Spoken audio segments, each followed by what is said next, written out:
şanlı bayrağımızda donatılmış. Ne güzel. Çünkü bugün çok ama çok özel. Mayıs ayının en güzel günü. Bak yine haklısın. Bugün 19 Mayıs Atatürk'ü anma Gençlik ve Spor Bayramı. Peki 19 Mayıs'ta ne olmuş da bu kadar önemli bir gün ilan edilmiş Karagöz'üm? Bak şu geçen gemiyi görüyor musun Hacı Cavcav? Görüyorum tabii. Ne güzel bayraklarla donanmış.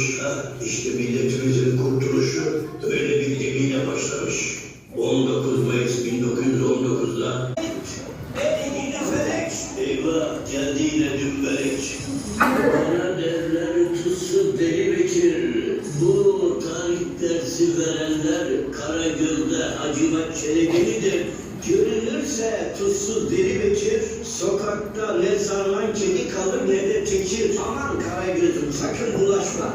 Olay çıkmasın.